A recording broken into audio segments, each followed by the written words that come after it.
नमस्कार दोस्तों, स्वागत है आप सभी का आपके अपने यूट्यूब चैनल हिंदी लिटरेचर में। जी हाँ, आज हम पढ़ेंगे बीएड फोर्थ सेमेस्टर के पहले पेपर को डिस्कस करेंगे, है ना, जिसका नाम है जेंडर, स्कूल एंड सोसाइटी। इसमें टॉपिक हमारा most important national education policy ना 1986, इसको डिस्कस करेंगे। तो चलिए डिटेल में इस पर हम व्याख्या करते हैं।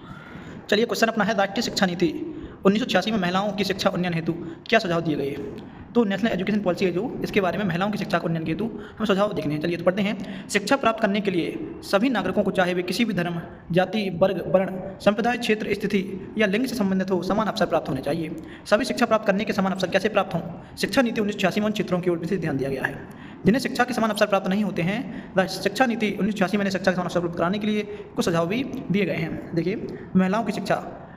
अब बेटा आपको पता है कि पहले से महिलाओं की शिक्षा पे ज़्यादा जोर नहीं दिया गया है। महिलाओं को बच्चे देने के काम के लिए उपयोग किया जाता था, है ना, कि वो घर के काम करेंगी और बाकी काम करेंगे, है ना। तो इसके ऊपर जोर देने के लिए सरकार ने एक नई शिक्षा नीति लेके आई थी, राष्ट्रीय शिक्षा नीति 1986। देखिए, महिलाओं की शिक्षा हेड डालना है आपको।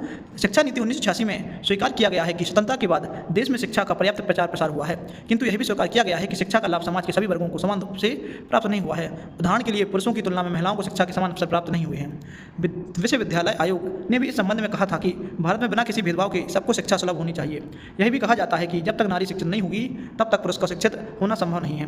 भारत के प्रथम प्रधानमंत्री पंडित जवाहरलाल नेहरू ने कहा था कि एक बालिका की शिक्षा पूरे परिवार की शिक्षा है। विश्वविद्यालय आयोग ने महिलाओं को और अधिक शिक्षा प्रदान करने के लिए कई सुझाव दिए, जैसे पुरुष महाविद्यालय में महिलाओं को भी समान सुविधाएं दी जाएं, इनको निर्देशन तथा परामर्श देने की विशेष व्यवस्था की जाए। शिक्षा नीति 1986 में कुछ वर्गों का लाभ उठाने से वंचित वर्ग के क्षेत्र में महिलाओं को भी रखा है, इसलिए इनकी शिक्षा के प्रचार प्रसार के विशेष प्रयास करने की सिफारिश की है।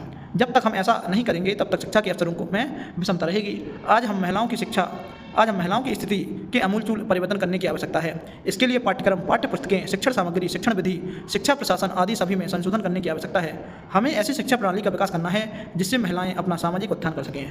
महिलाओं के लिए सामान्य शिक्षा के साथ साथ तकनीकी एवं व्यावहारिक शिक्षा की भी व्यवस्था करनी होगी, जिससे कि महिलाएं स्वावलंबन की ओर अग्रसर हो सकें।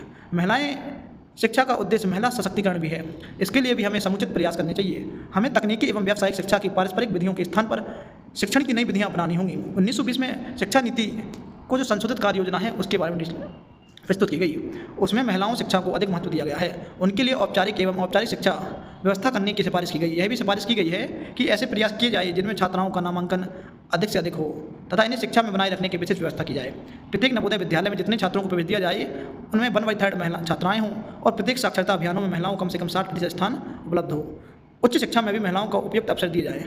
यह सुनिश्चित किया जाए कि महिलाएं सामाजिक, उद्योग तथा व्यवसाय में बदलती हुई परिस्थितियों को अपने आप को ढाल सकें। तो चलिए, अगर आपको वीडियो अच्छी लगी हो तो वीडियो को लाइक कीजिए और हमें कमेंट करके बताइए कि आपको किस टॉपिक पर बीएड से रिलेटेड वीडियो चाहिए। बीएड, एमए, बीए, है ना, कोई भी लिटरेचर हो, हिंदी, इंग्लिश, कोई भी हो, आप हमसे कमेंट करके जरूर बताएं। Thanks for watching my video.